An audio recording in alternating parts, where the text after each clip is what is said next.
चलो, कुछ होमवर्क दिया था? कुछ होमवर्क दिया था क्या? कुछ बोल रहे हैं दिया था, कुछ बोल रहे हैं नहीं दिया था। हाँ हाँ, याद करने का। अरे होमवर्क थोड़ी ना आता। ये बताओ, इधर सुनो, ये जल्दी से रिवाइज कराओ मेरे को।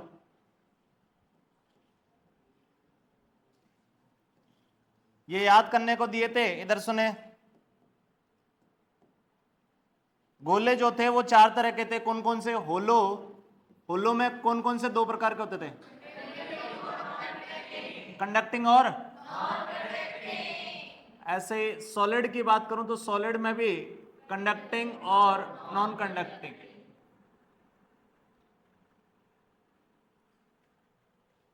अच्छा, इन चारों गोलों में से 3 गोले एक तरह के होते थे, कौन कौन से 3 गोले एक तरह के होते थे? होलो दोनों और सॉलिड कंडक्टिंग। क्या तीनों गोले एक जैसे थे? इन तीनों गोलों में एक जैसे का मतलब क्या था कि इन पे जो चार्ज फैलता था वो चार्ज सतह पे फैलता था। चार्ज जो था वो सिर्फ सरफेस पे फैलता था इन गोलों में। अगर चार्ज सरफेस पे फैला हुआ था तो बताओ यहां पे बाहर फील्ड कितनी होती थी? के क्यूब है। ये मान लो कैपिटल आर है, ये स्मॉल आर है, तो कौन सा आर? Small are square. ठीक है। पोटेंशियल, यहां पोटेंशियल जल्दी बताओ। के क्यूब है कौन सा आर? ठीक है, बाहर वाली दूरी। ठीक, अब यहां अंदर पूछना है, यहां पे इलेक्ट्रिक फील्ड, पोटेंशियल के क्यूब है कौन सा आर? Capital R. अंदर जब भी पोटेंशियल लिखना है तो गोले की रेडियस लिख दोगे? ठीक है। अब दूसरे तरह का जो गोला था वो गोला था अपना सॉलिड नॉन कंडक्टिंग, यानी चार्ज अंदर भी भरा हुआ है।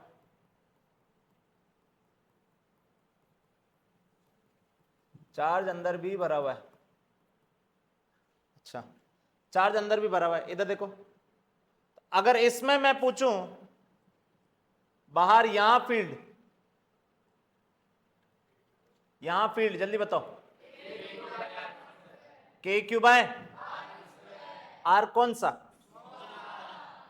ठीक है। पोटेंशियल देखो, के क्यूब बाय आर, आर कौन सा? Small R. सही है। अंदर फील्ड और पोटेंशियल, अंदर फील्ड और पोटेंशियल। अंदर फील्ड के Q R by R Q, यही था। इसी को और क्या लिखते थे? Rho R by, rho R by, क्या यही लिख रहे थे? अच्छा, यहां अगर मैं पूछूं पोटेंशियल, हाँ बोलो, K cube by 2r cube 3r² minus R, यही था। सेंटर पे potential, potential at centre 3/2 potential at surface, और सरफेस पे पोटेंशियल कितना था? के क्यूब बाय कैपिटल आर। कोई दिक्कत इसमें? अच्छा, ये रिजल्ट तो तुम याद करके आए हो। अब इधर देखें, लास्ट क्लास अपन ने कंडक्टर्स स्टार्ट किया था। कंडक्टर्स में इधर सुने, कंडक्टर्स में सबसे पहले अपन ने देखा था कि कंडक्टर होते क्या हैं। तो कंडक्टर वो मटेरियल थे जिसमें large number of free electrons present होते हैं। कंडक्टर वो मटेरियल थे जिसमें large number of free electron present थे। अब large number of free electron का मतलब क्या था? वो इलेक्ट्रॉन जो एक एटम से दूसरे एटम मूव करते रहते हैं। ठीक है, ये फ्री इलेक्ट्रॉन का मतलब ये स्ट्रांगली बाउंड नहीं है न्यूक्लियस से, इसलिए एक एटम से दूसरे एटम मूव करते रहते हैं। इनको फ्री इलेक्ट्रॉन बोला था। तो कंडक्टर में ये बहुत ज्यादा नंबर में मौजूद होते हैं। अच्छा, इंसुलेटर, इंसुलेटर में क्या हो जाएगा? इंसुलेटर में क्या फ्री इलेक्ट्रॉन मौजूद होने वाले? इंसुलेटर में फ्री इलेक्ट्रॉन मौजूद होने वाले? ठीक है। अब सुनो, कंडक्टर की अपन ने कुछ ना कुछ प्रॉपर्टी पढ़ी थी। पहला प्रॉपर्टी क्या पढ़ा था, जल्दी बताओ। कुछ कुछ प्रॉपर्टीज पढ़ी थी। पहली प्रॉपर्टी पढ़ी थी कि electric field inside conducting material is zero. क्या ये पढ़े थे? अरे पढ़े थे कि मटेरियल के अंदर फील्ड कितनी हो जाएगी? जीरो हमेशा। ठीक है, इधर देखो, जैसे मान लो ये कंडक्टिंग मटेरियल है, ये शीट है, ठीक है। शीट पे बाहर से फील्ड लगाई गई। अभी इसमें क्या हो रहा है? चलो ये बताओ, बाहर से फील्ड कुछ नहीं लगाई, अभी इसमें क्या हो रहा है? फ्री इलेक्ट्रॉनों के साथ क्या हो रहा है ये बताओ। क्या फ्री इलेक्ट्रॉन एक जगह से दूसरी जगह ऐसे रैंडम मोशन कर रहे हैं? वो एक एटम से दूसरे एटम कूदते जा रहे हैं, ठीक है। अब जैसे ही बाहर से फील्ड लगाऊंगा, बाहर से इलेक्ट्रिक फील्ड ई लगाई, इलेक्ट्रिक फील्ड ई लगाऊंगा, तो इसमें जो भी इलेक्ट्रॉन मौजूद है उन सारे इलेक्ट्रॉन पे फोर्स किधर लगेगा? इलेक्ट्रिक फील्ड के अपोजिट। इलेक्ट्रिक फील्ड के और इलेक्ट्रिक फील्ड के अपोजिट फोर्स लगने के कारण जो इस मटेरियल में फ्री इलेक्ट्रॉन है वो तो मूव कर पाएंगे, तो फ्री इलेक्ट्रॉन मूव कर पाएंगे, तो ये फ्री इलेक्ट्रॉन यहां जाएंगे, इस सतह पे फ्री इलेक्ट्रॉन इकट्ठा हो जाएंगे। और अगर इधर से फ्री इलेक्ट्रॉन मूव करके इधर आए, इसका मतलब इधर वाली सतह पे कैसा चार्ज आ जाएगा? पॉजिटिव। तो अब इस मटेरियल के अंदर देखूं, तो इस मटेरियल के अंदर अब दो तरह की फील्ड हो गई। एक तो जो बाहर से लगाई वो ये ई एक्सटर्नल, और जो एक ये चार्ज इंड्यूस हुए, ठीक है, इलेक्ट्रॉन मूव कर इधर आए, उनके कारण जो फील्ड होगी वो इधर की तरफ होगी, क्योंकि ये नेगेटिव है तो इधर की तरफ, ये पॉजिटिव है तो इधर की तरफ। ये लिख रहा हूं ई इंड्यूस्ड, ठीक है। अब सुनो, क्या ई एक्सटर्नल चेंज हो रही है? जैसे जैसे इलेक्ट्रॉन इधर की तरफ आ रहे होंगे, कौन सी फील्ड बढ़ रही होगी? ई इंड्यूस बढ़ रही होगी। एक टाइम ऐसा आएगा कि इंड्यूस किसके बराबर हो जाएगी? एक्सटर्नल। और एक्सटर्नल इंड्यूस के बराबर हो जाएगी, ये दोनों बराबर हो जाएंगे, तो यहां नेट फील्ड कितनी हो जाएगी? जीरो। नहीं समझ में आया? तो जब ई इंड्यूस्ड बराबर हो जाएगी ई एक्सटर्नल के, तो नेट फील्ड अंदर जो है वो जीरो हो गई। और नेट फील्ड जीरो हो गई, इसका मतलब अब यहां जो इलेक्ट्रॉन होगा उस इलेक्ट्रॉन पे कोई फोर्स लगेगा कि नहीं लगेगा? कोई फोर्स लगने वाला, क्योंकि अंदर कोई फील्ड ही नहीं है। जब तक अंदर फील्ड रहेगी तब तक उस पर फोर्स लगेगा और वो उधर मूव करेंगे। क्या ये समझ में आया? नहीं समझ में आया? अच्छा, अगर वेक्टर फॉर्म में लिखना चाहूं तो क्या लिख सकता हूं कि इन दोनों का वेक्टर सम कितना होना चाहिए? जीरो। तो ई इंड्यूस्ड प्लस ई एक्सटर्नल जो है, ये दोनों मिला के जीरो होनी चाहिए। मटेरियल के अंदर हमेशा इलेक्ट्रिक फील्ड नेट जो है वो जीरो रहेगी। क्या पहला पॉइंट पढ़े थे? हाँ कि ना? दूसरा पॉइंट पढ़ते, इधर देखो, दूसरी प्रॉपर्टी पढ़ते।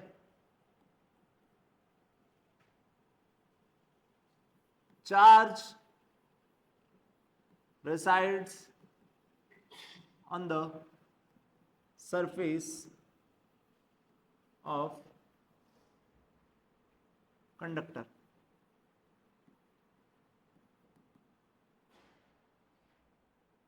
No charge in bulk. इधर सुनो मैं क्या कह रहा हूं। मान लो ये कोई बॉडी है कंडक्टर, ये कंडक्टिंग बॉडी, ठीक है, ये कंडक्टिंग बॉडी। इस कंडक्टिंग बॉडी को चार्ज दिया Q। कंडक्टिंग बॉडी को चार्ज कितना दिया? Q। मैं कह रहा हूं जितना भी चार्ज दोगे ये इस बॉडी की सतह पे फैलेगा, अंदर नहीं फैलेगा। ये स्टेटमेंट यही लिखा है कि अगर किसी कंडक्टिंग बॉडी को चार्ज देते हो, ठीक है, तो वो पूरा का पूरा चार्ज जो है वो सतह पे फैलेगा, अंदर मटेरियल के अंदर फैलने वाला नहीं है। पहले तो ये स्टेटमेंट समझ में आना चाहिए। क्या ये स्टेटमेंट समझ में आया? क्या बोल रहा है ये स्टेटमेंट? कह रहा है कि किसी कंडक्टिंग बॉडी को जितना भी चार्ज दोगे वो सारा का सारा चार्ज सरफेस पे फैलेगा, मटेरियल के अंदर फैलने वाला नहीं है। ऐसा क्यों? तो सुनो, ऐसा क्यों तो इधर सुनो। ये बताओ, फर्स्ट प्रॉपर्टी से अभी देखा अपन ने कि यहां फील्ड कितनी होगी। अरे मटेरियल के अंदर का पॉइंट है, यहां फील्ड कितनी होगी? 0। यहां फील्ड कितनी होगी? बोलो भाई। यहां कितनी होगी? यहां कितनी होगी? तो यहां पे अगर मैं देखूं, ये पूरी की पूरी एक सतह बना दूं, ये एक इमेजिनरी सतह बना दी, काल्पनिक सतह, ठीक है। इस पूरी सतह पे electric field on this surface, इस पूरी सतह पे इलेक्ट्रिक फील्ड 0 है। हाँ कि ना? सर ये कहां से पता पड़ा ये 0? तो फर्स्ट प्रॉपर्टी यही तो पड़ी थी कि मटेरियल के अंदर कभी भी फील्ड होने वाली नहीं है, तो यहां फील्ड 0 होगी। होगी कि नहीं होगी? अब गॉस लॉ अप्लाई करो। गॉस लॉ क्या कहता था? गॉस लॉ कहता था किसी क्लोज्ड सरफेस से गुजरने वाला फ्लक्स, किसी क्लोज सरफेस से गुजरने वाला फ्लक्स किसके बराबर था? Q enclosed by epsilon not. के पढ़े थे? अब देना, ये सतह चुनी मैंने, तो इस सतह से गुजरने वाला फ्लक्स, इस सतह से गुजरने वाला फ्लक्स, तो देखो इस सतह पे E, यहां पे E कितना है हर जगह? 0। तो ये टर्म 0 है। ये टर्म क्या है? 0। और अगर ये टर्म 0 है, मतलब ये पूरा का पूरा इंटीग्रेशन ये 0 बन जाएगा। ये 0 हो गया, is equal to Q enclosed by epsilon naught. इसका मतलब यहां से क्या दिख रहा कि इस सतह के अंदर नेट चार्ज कितना होना चाहिए? 0। पल्ले पड़ा क्या? इस सतह के अंदर नेट चार्ज जो है वो 0 होना चाहिए। नेट चार्ज कितना होना चाहिए? 0। और नेट चार्ज 0 होना, इसका मतलब पूरा का पूरा Q जो रहेगा उसमें से कुछ भी अंदर जाने वाला नहीं है, वो पूरा बाहर फैलेगा, तभी तो अंदर नेट चार्ज 0 रहेगा। क्या बोला? पल्ले पड़ा? बताओ मेरे को सेकंड प्रॉपर्टी क्या है, जल्दी से रिवाइज करो। सेकंड प्रॉपर्टी क्या है? सेकंड प्रॉपर्टी ये है कि किसी भी कंडक्टर को जितना भी चार्ज दोगे वो पूरा का पूरा चार्ज कहां पर रहेगा? सरफेस पे अंदर, जहां मेटेरियल है वहां चार्ज होने वाला नहीं है। क्या बोला? पल्ले पड़ा? थर्ड पॉइंट, थर्ड प्रॉपर्टी देखो, surface of conductor is equipotential. अब ये लाइन तो पहले भी पढ़ चुके हैं हम, ठीक है। सुनो, थर्ड प्रॉपर्टी ये कह रहा है कि किसी भी कंडक्टर की जो सतह होगी वो सतह इक्विपोटेंशियल होगी। सतह क्या होगी?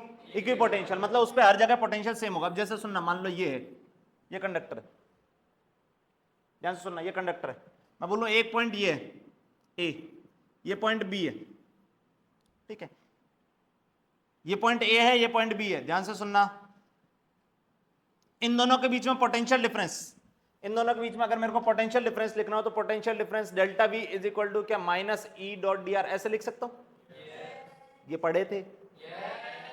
पोटेंशियल और फील्ड के बीच में यही तो रिलेशन था। हाँ कि ना? अब सुनना, ये बताओ E इन दोनों के बीच में, E इन दोनों के बीच में, चाहे इस रास्ते से जाओ, चाहे इससे जाओ, चाहे इससे किसी भी रास्ते से जाओ, E कितना है? 0। मटेरियल के अंदर तो E 0 है। E 0 है, इसका मतलब डेल्टा V कितना आने वाला है? 0। डेल्टा V 0, इसका मतलब VA इक्वल टू VB। तो मतलब मटेरियल पे कोई भी 2 पॉइंट चुन लो, मटेरियल पे कोई भी 2 पॉइंट चुन लो, उस हर 2 पॉइंट पे पोटेंशियल क्या होने वाला है? सेम। कंडक्टिंग मटेरियल पे कोई भी 2 पॉइंट चुन लो, हर 2 पॉइंट पे पोटेंशियल क्या होने वाला है? सेम। क्या ये समझ में आया? अरे हर किसी के साथ में प्रूफ बता रहा हूं। क्या ये पल्ले पड़ रहा? 3 पॉइंट हो गए अभी तक, जल्दी बताओ फटाक से। क्या क्या? पहला पॉइंट था कि कंडक्टिंग मटेरियल के अंदर फील्ड कितनी होती है? 0। हाँ कि ना? दूसरा पॉइंट पढ़ा कि किसी कंडक्टर को अगर अपन चार्ज देते हैं तो पूरा का पूरा चार्ज कहां फैलता है? सरफेस पे। कहां फैलेगा? सरफेस पे। तीसरा पॉइंट देखा कि कंडक्टर की जो सरफेस होती है, ठीक है, वो सरफेस इक्विपोटेंशियल होती है, मतलब हर जगह पोटेंशियल क्या रहने वाला है? सेम। यहां पे, यहां पे, यहां पे, यहां पे, यहां पे, यहां पे, यहां पे, हर जगह पोटेंशियल, जहां जहां मटेरियल है वहां हर जगह पोटेंशियल सेम है। क्या बोला? पल्ले पड़ा? नहीं समझ में आया? अरे ये पल्ले पड़ा? अच्छा, अगर इक्विपोटेंशियल सरफेस है, इक्विपोटेंशियल सरफेस है ये, तो इक्विपोटेंशियल सरफेस है, इसका मतलब electric field line will electric field lines will terminate and originate perpendicularly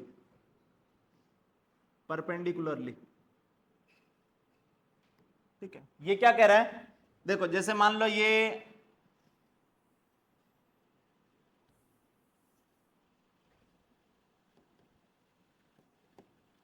मान लो ये कंडक्टर है, मान लो ये कंडक्टर है, बाहर से फील्ड अपन ने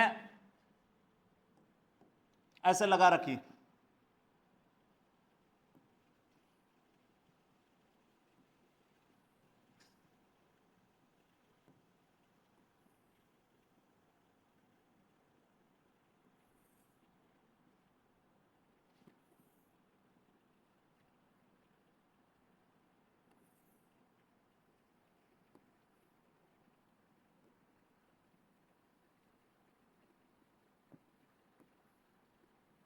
इधर सुनो, बाहर से फील्ड अपन ने ऐसे लगा रखी, इलेक्ट्रिक फील्ड इधर की तरफ, अभी बताओ इसके अंदर फील्ड कितनी होनी है, जीरो। फील्ड अंदर कितनी होनी है, और फील्ड जीरो होनी है, इसका मतलब ये फील्ड लाइन यहीं के यहीं सतह पर टर्मिनेट होनी पड़ेगी, और सतह पर टर्मिनेट होनी है। तो अभी जस्ट लास्ट पॉइंट पढ़ा कि सतह जो होती है वो इक्विपोटेंशियल होती है। सतह कैसी होती है, इक्विपोटेंशियल, और अब इक्विपोटेंशियल है, इसका मतलब ये टर्मिनेट होगी तो ये ऐसे टर्मिनेट होगी कि परपेंडिकुलर टर्मिनेट होगी, परपेंडिकुलर, हाँ कि ना। ये पढ़ चुके हैं कि इक्विपोटेंशियल सरफेस और इलेक्ट्रिक फील्ड लाइन परपेंडिकुलर होती है, इसका मतलब ये जो टर्मिनेट होंगी ये टर्मिनेट ऐसे परपेंडिकुलर होंगी। क्या बोला, पल्ले पड़ा?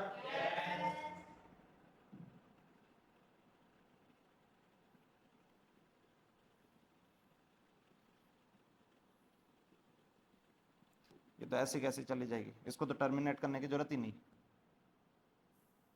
ये निकल गया, ठीक है, ये निकल गया।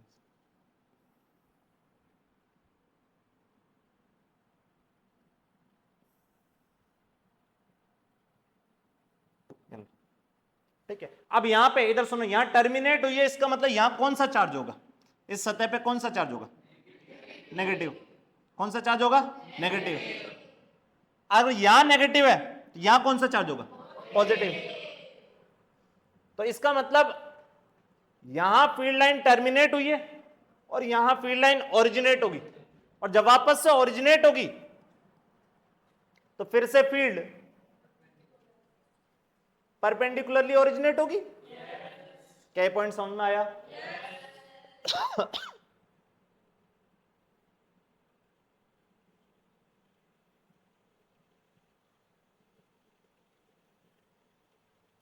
ऐसे, क्या ये समझ में आया?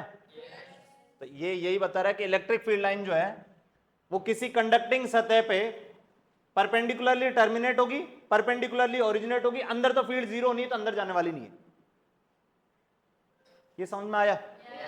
आया कि नहीं आया? अगला पॉइंट इधर सुनो,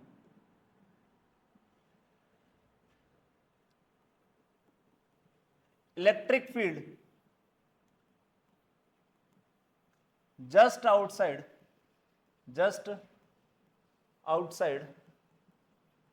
conducting surface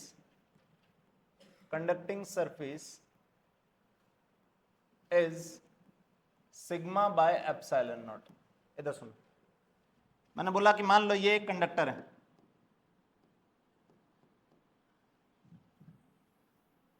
ये कंडक्टर है, ठीक है।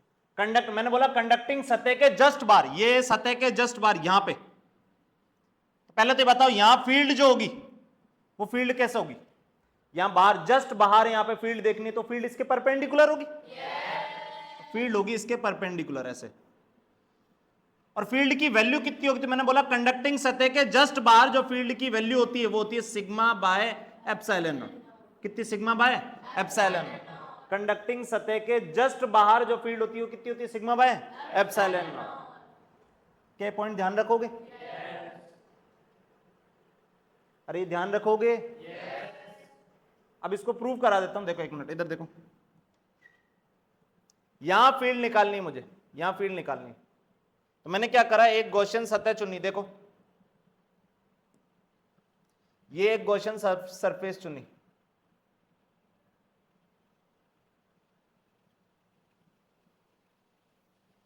इधर सुनो, यहां फील्ड लाइन बनाओ, पहले तो फील्ड लाइन बनाओ जल्दी से। कैसी होगी फील्ड लाइन? ऐसे, अरे यही होगी। अब यहां पे इधर सुनो, मैंने सरफेस कैसी चुनी, गॉसियन सतह कैसी चुनी? बोलो भाई, सिलेंडर। कैसे चुनी? सिलेंडर। यहां की चार्ज डेंसिटी मान लो सिग्मा है, यहां की चार्ज डेंसिटी कितनी है? सिग्मा। अब गॉस लॉ लिखो, गॉस लॉ क्या लिखोगे? गॉस लॉ लिखोगे, इस पूरे क्लोज सतह से flux is equal to close सतह के अंदर चार्ज अपॉन एप्सिलॉन। क्या यही लिखोगे? सुनना, क्लोज सतह से फ्लक्स लिखना है तो यहां पे कितनी सतह दिख रही है तुम्हें? अरे सिलेंडर है तो सिलेंडर पे 3 ओपन सतह दिख रही है, एक अंदर वाली, एक कर्व्ड वाली और एक बाहर वाली। एक अंदर वाली, एक कर्व्ड वाली और एक बाहर वाली। अंदर वाली में यहां फील्ड कितना? बोलो भाई, 0। तो ये देखो, इसको मैं 3 पार्ट में डिवाइड कर रहा हूं। एक अंदर वाली सतह के लिए लिखूंगा, एक कर्व्ड के लिए लिखूंगा और एक बाहर वाली के लिए लिखूंगा। ठीक है, ये लिखा मैंने, ये वाली अंदर वाली फ्लैट सतह के लिए। अंदर वाली फ्लैट सतह पे ई कितना है हर जगह? 0। तो ये 0, तो ये टर्म 0 बन जाएगा। हाँ कि ना? कर्व्ड वाली के लिए, कर्व्ड वाली के लिए, कर्व्ड से फ्लक्स कितना गुजरेगा? बोलो भाई, क्यों? बोलो भाई, कर्व्ड वाली से फ्लक्स 0 क्यों?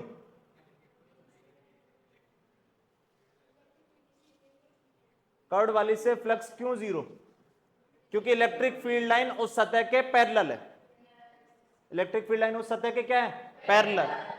इलेक्ट्रिक फील्ड लाइन उस सतह के पैरेलल है, तो ये फ्लक्स 0 हो जाएगा। फ्लक्स क्या हो जाएगा? 0। बची हुई ये, इससे फ्लक्स लिखना है। ठीक है, तो इससे फ्लक्स क्या लिखोगे? यहां पे ई और डीए के बीच में एंगल, ई और डीए के बीच में एंगल, ई भी इधर डीए भी इधर है कि नहीं है? ये बन जाएगा E D A cos 0 is equal to Q enclose. Q enclose मतलब इसके अंदर चार्ज। अब इसके अंदर चार्ज कैसे लिखोगे? देखना, ये एरिया मान लेता हूं ए,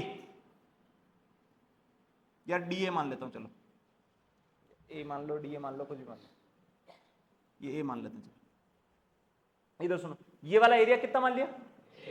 ये एरिया कितना होगा? ये सिलेंडर है तो ये एरिया ए है, तो ये वाला एरिया कितना होगा? बोलो भाई, चार्ज डेंसिटी कितनी है? तो इसके अंदर चार्ज कितना हुआ? Sigma into A, sigma into upon epsilon not. क्या ये समझ में आया? ई इधर सुनो, ई देखो, ये सारे के सारे पॉइंट सरफेस के जस्ट बाहर है, तो इलेक्ट्रिक फील्ड यहां जो भी होगी वो सेम है। ठीक है, तो ई जस्ट बाहर आ गया। ठीक है, integration D A D A D A D A D A D A D A, क्या ए बन जाएगा? Is equal to sigma A by epsilon naught. यहां से देखो तो ए उड़ गया और इलेक्ट्रिक फील्ड की वैल्यू कितनी आ गई? Sigma by epsilon, sigma by epsilon. क्या बोला, पल्ले पड़ा? नहीं समझ में आया? बताओ जल्दी से, पांचों पॉइंट क्या रटोगे, क्या याद रखोगे? कंडक्टिंग सतह के जस्ट बार, कंडक्टिंग सतह के जस्ट बार फील्ड की वैल्यू कितनी होती है? Sigma by epsilon, sigma by epsilon. एक और प्रॉपर्टी देखो, 6 property, charge density, charge density मतलब sigma is inversely proportional to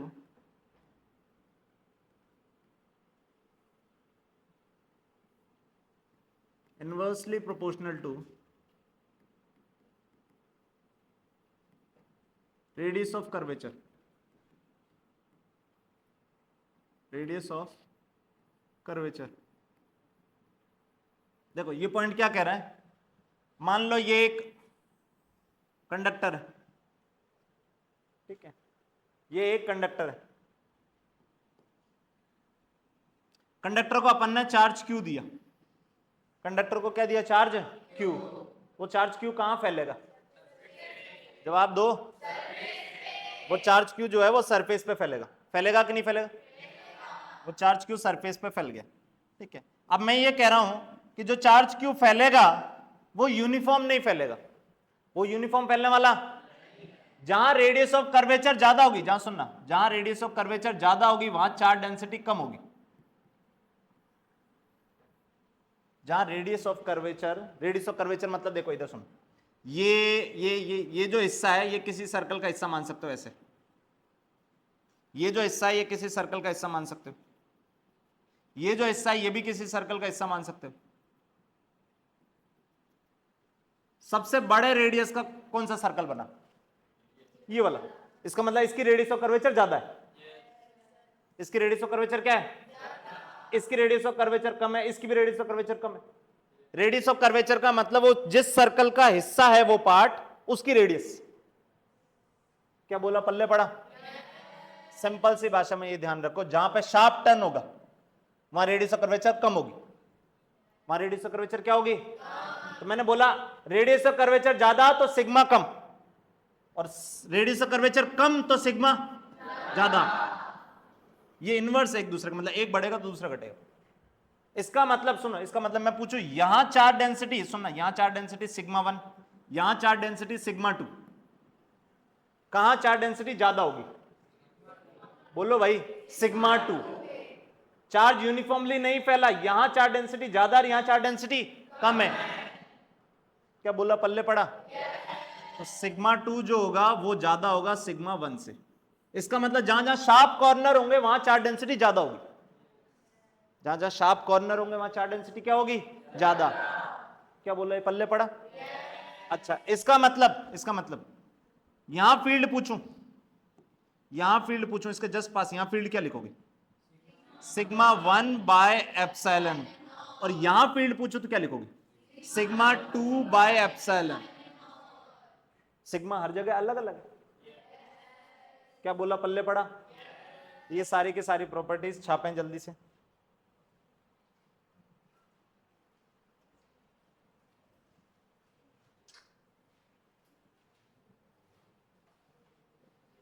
ये तो छाप लिए थे कल।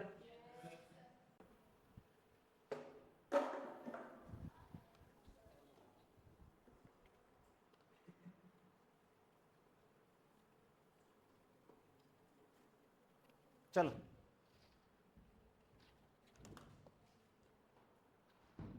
सुनो, एक क्वेश्चन लेते हैं। मान लो ये एक गोला है,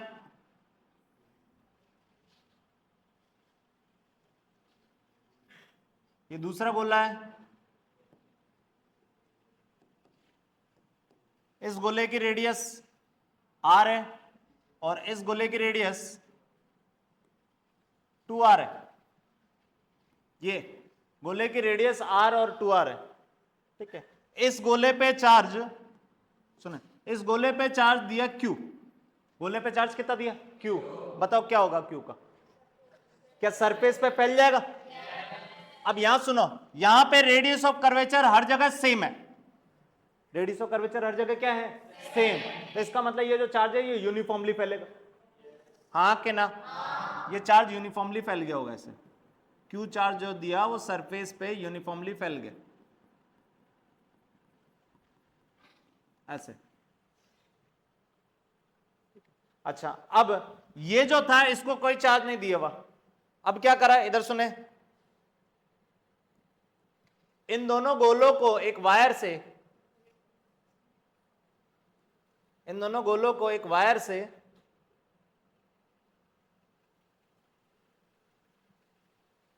कनेक्ट कर दिया, इन दोनों गोलों को एक वायर से कनेक्ट कर दिया, ठीक है। ये स्विच एस बोल दिया, इससे कनेक्ट कर दिया। अब देखो इस पे चार्ज कितना था, बोलो भाई, इस पे चार्ज कितना था, वो क्यों यूनिफॉर्मली फैला हुआ था। और अब जैसे ही कनेक्ट करूंगा, सुनो, कनेक्ट करूंगा तब देखो ये पॉजिटिवली चार्ज है, इसका मतलब क्या हुआ कि इसमें इलेक्ट्रॉन की कमी है। ये पॉजिटिवली चार्ज मतलब इसमें इलेक्ट्रॉन की कमी है। ये न्यूट्रल है, तो इलेक्ट्रॉन इधर से इधर फ्लो करेंगे। किधर से किधर फ्लो करेंगे इलेक्ट्रॉन? इधर से इधर। इलेक्ट्रॉन ऐसे फ्लो करेंगे, हाँ कि ना? इलेक्ट्रॉन फ्लो करेंगे तो इसका चार्ज धीरे धीरे कम होगा और इस पे चार्ज बढ़ेगा, हाँ कि ना? मुझे बताना है कि अभी इस पे चार्ज क्यू था, इस पे चार्ज 0 था, तो फाइनली कितने कितने चार्ज हो जाएंगे? फाइनली कितने कितने चार्ज हो जाएंगे? अब सुनो, 1 मिनट इधर देखो। जब भी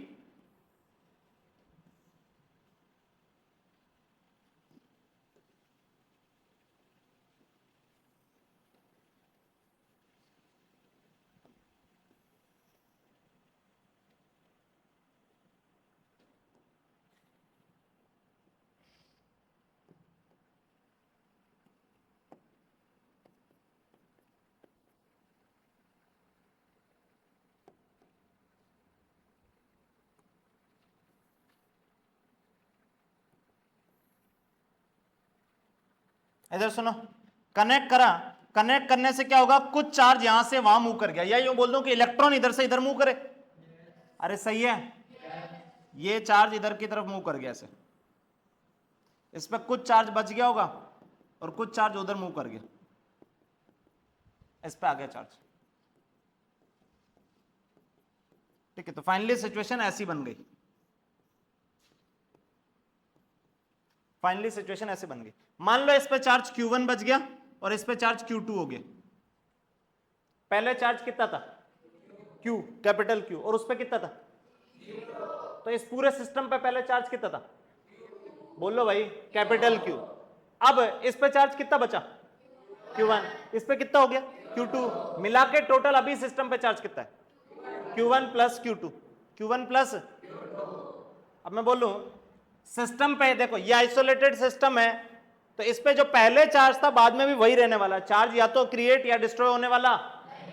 पहले चार्ज कितना था? कैपिटल Q, तो बाद में भी क्या यही इसी के बराबर रहेगा? यानी Q1 प्लस Q2 का सम जो है वो कैपिटल Q के बराबर है। पहली इक्वेशन ये कितनों को समझ में आई? चार्ज कंजर्व किया हूं, सिंपल चार्ज कंजर्व किया हूं कि पहले चार्ज कितना था बाद में चार्ज कितना था वो तो सेम रहना है, क्योंकि चार्ज बाहर कहीं से आ नहीं रहा, इन दोनों में एक दूसरे में जा रहा है बस। क्या बोला, पल्ले पड़ा? दूसरी चीज इधर सुनो, जब भी ऐसे दो बॉडीज कनेक्ट करी जाए तो उनमें चार्ज फ्लो होगा। कब तक फ्लो होगा? जब तक पोटेंशियल सेम ना हो जाए। ध्यान सुनना, जब तक पोटेंशियल सेम ना हो जाए, जब तक पोटेंशियल सेम ना हो जाए तब तक चार्ज फ्लो करता रहेगा। क्या बोला, पल्ले पड़ा? अब पोटेंशियल सेम होने का मतलब यहां का पोटेंशियल और यहां का पोटेंशियल सेम है। सुनना, इसकी वजह से, इस गोले की वजह से यहां पोटेंशियल, अभी ये रिजल्ट इसलिए रिवाइज कराए थे, इस गोले की वजह से यहां potential KQ1 bye R,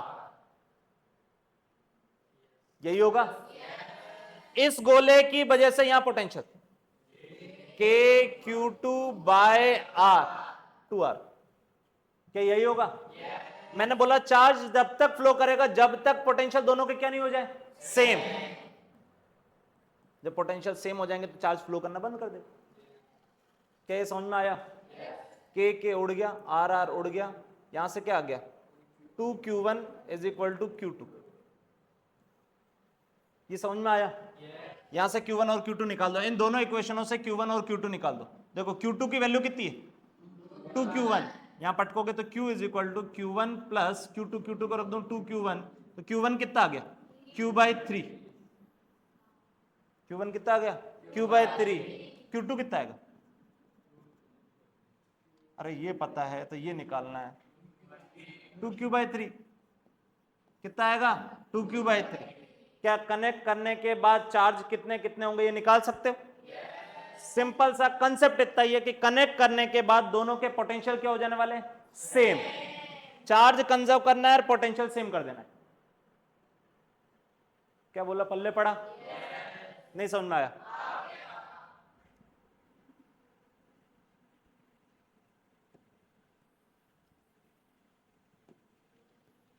charge flow होता रहेगा जब तक जब तक जब तक पोटेंशियल सेम ना हो जाए, चार्ज फ्लो होता रहेगा जब तक पोटेंशियल सेम ना हो जाए। ठीक, छापो इसको जल्दी से।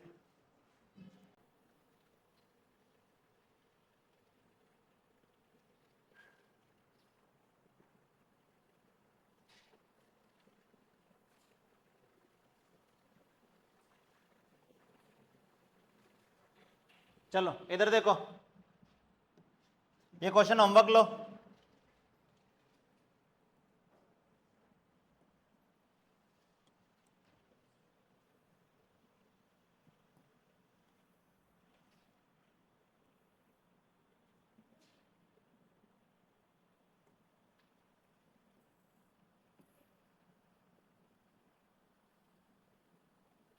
इधर सुनो, दो गोले, फिर से इसकी रेडियस r और इसकी रेडियस 2r, इस पे चार्ज 10 कूलम और इस पे चार्ज -25 कूलम। ठीक है, इस पे चार्ज 10 कूलम, इस पे चार्ज -25 कूलम, और इन दोनों को कनेक्ट कर दिया। ये पहले के चार्ज हैं, जैसे इनको कनेक्ट करूंगा तो बताना कि फाइनल चार्ज कितने कितने हो जाएंगे। ठीक है, तो find final charges on sphere. क्या करोगे जल्दी बताओ, पहले क्या करोगे जल्दी। मान लोगे यहां चार्ज कितना हो गया, स्मॉल q1, यहां चार्ज कितना हो गया, स्मॉल q1, यहां चार्ज कितना हो गया, स्मॉल q2। जो पहले टोटल चार्ज है बाद में भी वही रहना है। पहले टोटल चार्ज कितना है, बोलो भाई, -15, तो बाद में भी q1 प्लस q2 क्या -15 होगा। दूसरी चीज, इसका पोटेंशियल बराबर इसका पोटेंशियल करना है, क्योंकि पोटेंशियल बराबर होंगे तभी चार्ज फ्लो करना रुकेगा। क्या बोला, पल्ले पड़ा, अरे समझ में आया। ठीक है, इधर देखें,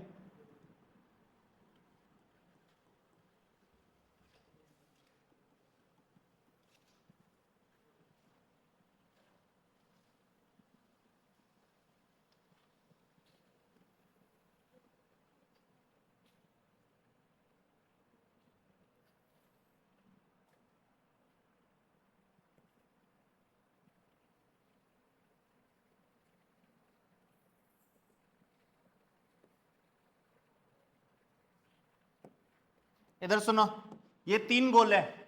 कितने गोले, 3। ध्यान से सुनना, ये 3 गोले हैं। इस गोले को चार्ज दिया अपन ने Q, इस गोले को चार्ज दिया 2Q, और इस गोले को चार्ज दिया 3Q, सॉरी -Q। अब सुनो, इस गोले पे देखो, इस गोले की सतह कितनी है, इस गोले की सतह कितनी है, 2, एक अंदर वाली सतह और एक बाहर वाली सतह। मटेरियल ये गोला होगा, खोखला गोला होगा, तो एक अंदर वाली सतह होगी, एक बाहर वाली सतह होगी, और ये मटेरियल है। ऐसे इस गोले को देखोगे तो इस गोले के लिए ये अंदर वाली सतह और ये बाहर वाली, ये अंदर वाली और ये बाहर वाली, तो टोटल यहां कितनी सतह हो गई, 6। और अभी अपन ने प्रॉपर्टी पढ़ी थी कि कंडक्टर पे जो भी चार्ज देते हो वो सारा का सारा उसकी सतह पे फैलता है। हाँ कि ना, नहीं समझ में आया। अरे ना, ये Q जो है, ये Q इस तरह फैलेगा इसकी सतह पे। इधर सुनो, अंदर कोई चार्ज है क्या, अंदर कोई चार्ज।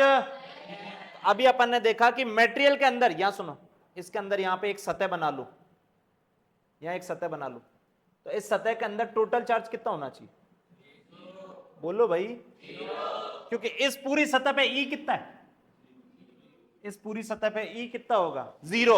ये मटेरियल के अंदर है तो E हर जगह 0 होगा। तो इसके अंदर टोटल चार्ज कितना होना चाहिए, इसके अंदर टोटल चार्ज कितना होना चाहिए, 0। सर आपको नहीं समझ में आ रहा तो थोड़ा सा अक्कल बढ़ाएं, और कुछ नहीं कर सकता मैं, इजी करके समझा दिया।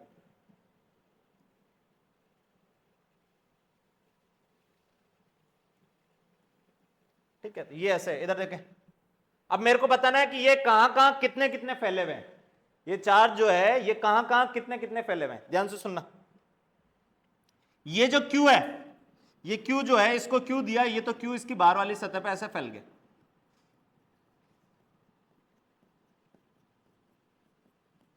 ये Q इसकी बाहर वाली सतह पे फैल गया। ठीक है। अच्छा, ये क्यू अगर इसकी बाहर वाली सतह पे फैल गया तो इसकी वजह से फील्ड ऐसे होगी,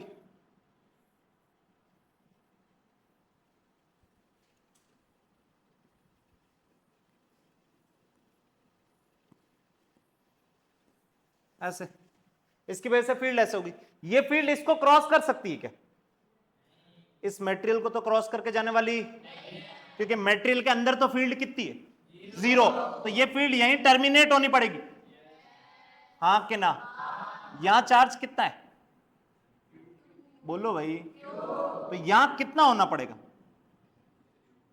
अगर फील्ड यहां टर्मिनेट होनी है तो यहां फील्ड, यहां चार्ज कितना होना पड़ेगा? Minus Q. क्यू से निकली भी माइनस क्यू पे टर्मिनेट होगी। ये यहां जो चार्ज होगा, यहां चार्ज होगा माइनस क्यू।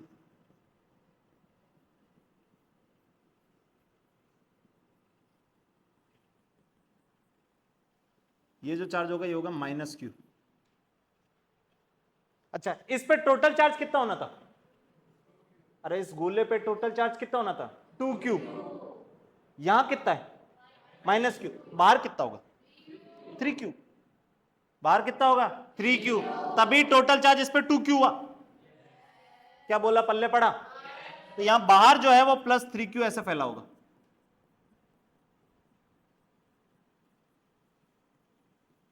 ये प्लस 3q बाहर वाले पे फैला होगा,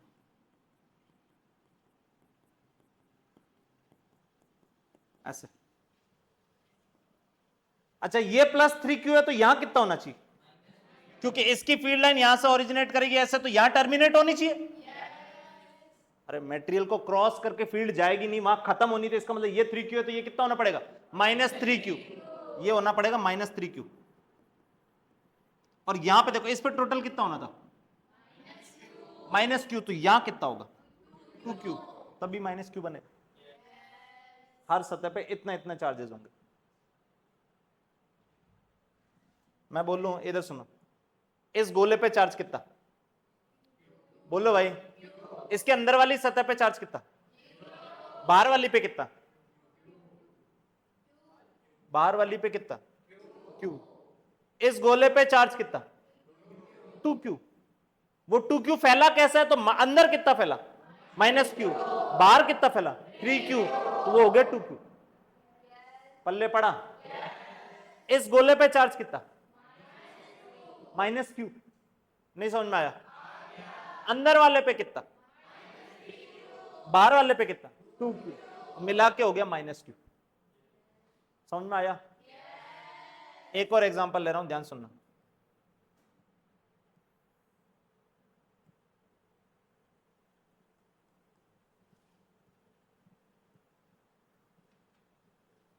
चलो, इस पे चार्ज है 10 कूलम, इस पे चार्ज है 4 कूलम, और यहां पे सेंटर पे अपन ने 2 कूलम चार्ज दे दिए।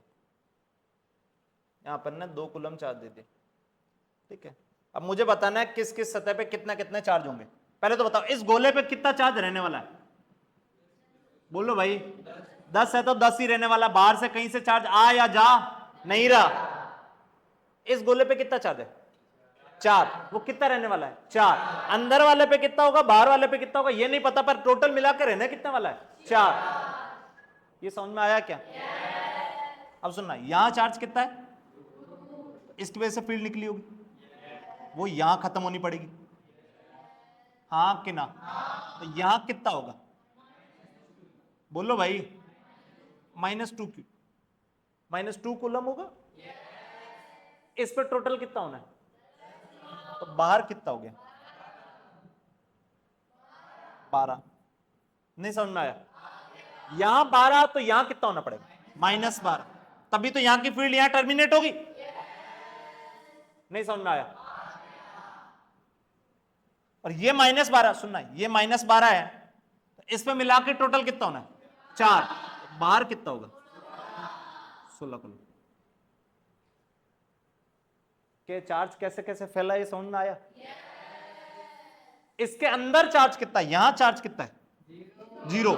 मटेरियल के अंदर चार्ज नहीं होगा, मैंने यही बोला था, चार्ज होता है वो सरफेस पे होता है। सरफेस तो यहां अंदर वाली बाहर वाली दोनों ही सरफेस ही है। नहीं समझ में आया? एक क्वेश्चन और दे रहा हूं, इधर देखो।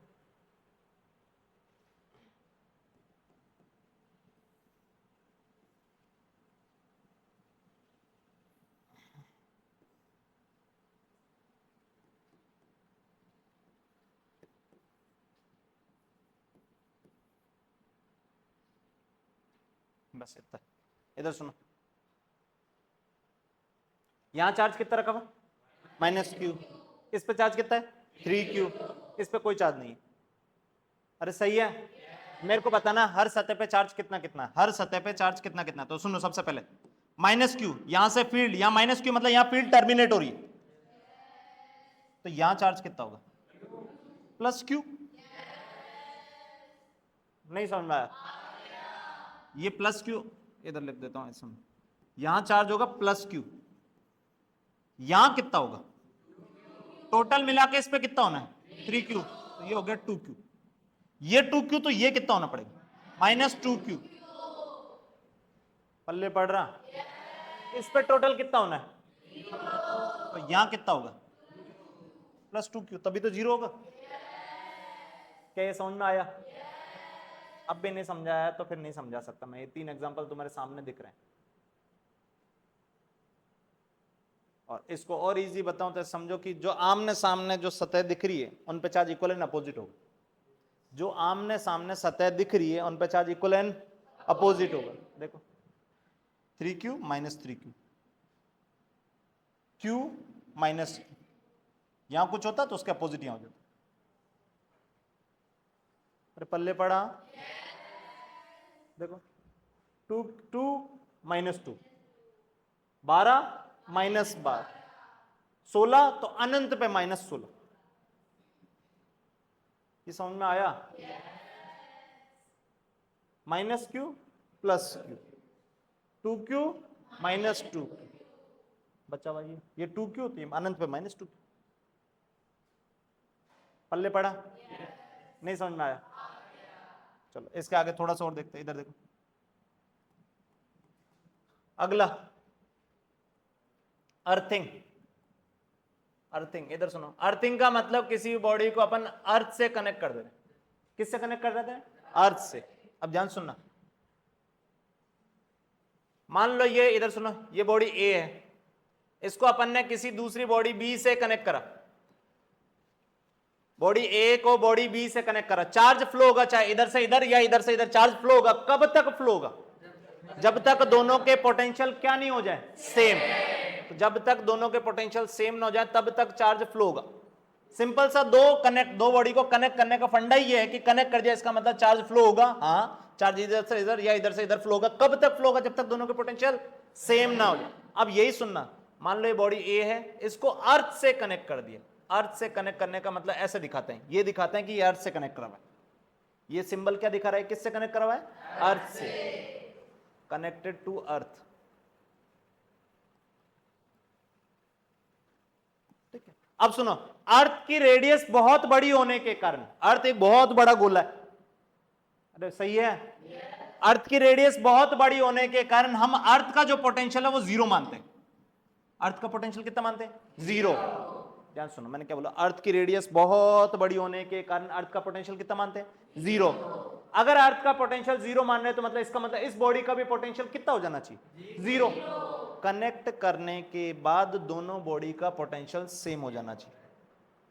तो कनेक्ट करने के बाद दोनों बॉडी का पोटेंशियल सेम हो जाना चाहिए। इसका कितना है? 0। इसका भी कितना हो जाना चाहिए? 0। क्या बोला, पल्ले पड़ा? तो अर्थिंग का सिंपल सा मतलब यह है, अर्थिंग का मतलब यह है कि जिसको भी अर्थ कराए, जिसको भी अर्थ कराए उसका पोटेंशियल अर्थ के पोटेंशियल के बराबर हो जाएगा। अगर अर्थ का पोटेंशियल कितना मानते हैं? 0, उसका पोटेंशियल 0 हो जाएगा।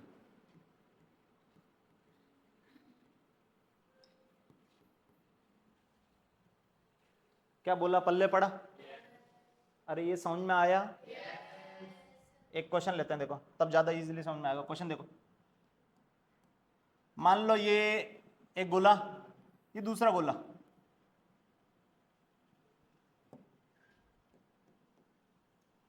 इस पे चार्ज, सुनो, इस पे चार्ज है 2q या q, इस पे चार्ज है q, इसकी रेडियस है r और इसकी रेडियस 2r, और इसको अर्थ कर दिया। ध्यान से सुनो, मैंने क्या बोला, इसकी रेडियस कितनी है? इस पे चार्ज कितना है? ये न्यूट्रल था और इसको अर्थ कर दिया। इसको क्या कर दिया, ठीक है।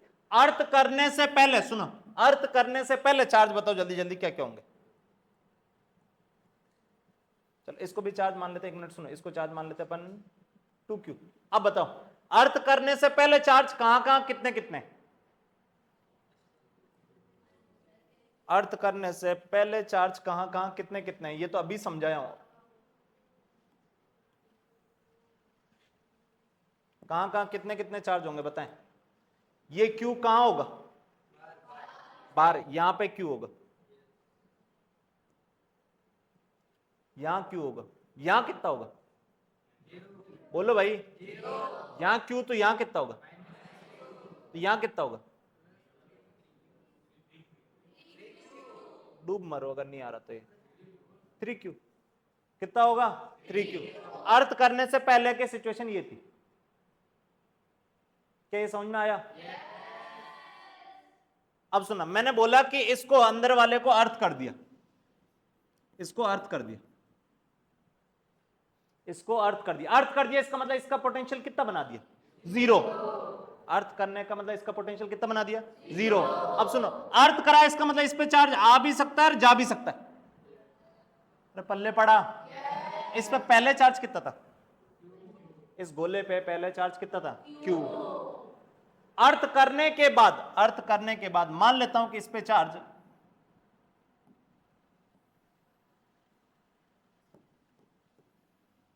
अर्थ करने के बाद सुनो, ये अर्थ करने से पहले की सिचुएशन है, अर्थ करने के बाद सुनो, अर्थ करने के बाद मान लो इस पे चार्ज, अर्थ करने से इस पे चार्ज चेंज होगा क्या, अरे ये अर्थ से कनेक्ट हुआ है तो इसका मतलब इस पे चार्ज आ या जा सकता है, तो इस पे चार्ज चेंज होगा, इस पे चार्ज चेंज होने वाला, इस पे चार्ज कितना हो जाएगा, इस पे चार्ज जल्दी से बताओ मेरे को, इस पे चार्ज मान लिया कुछ q हो गया, स्मॉल q। अर्थ करने के बाद इस पे चार्ज कितना हो गया, स्मॉल q।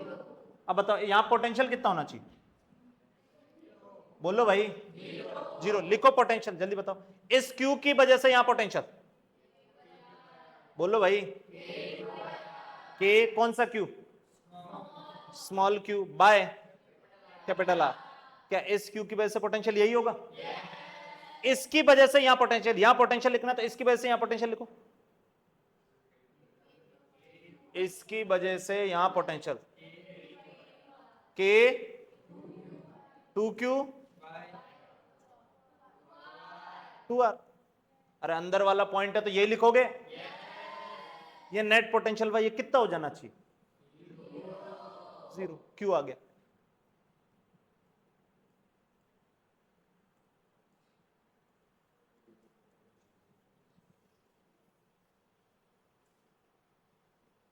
क्यू आ गया, यानी अर्थ करने के बाद इस पे चार्ज कितना हो गया, -q। पहले कितना था, +q। पहले चार्ज इस गोले पे कितना था, +q। अब कितना है, -q। समझ में आया।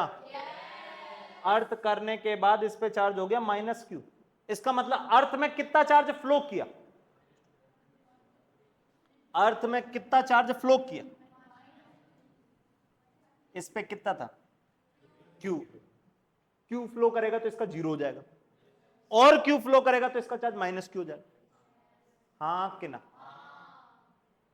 नहीं समझ में आया। अर्थ से इधर फ्लो किया -2q, पल्ले पड़ा क्या, और इधर से अर्थ की तरफ फ्लो किया 2q, नहीं समझ में आया, क्या पल्ले पड़ा क्या, कितनों को समझ में आया, ये छापे अब,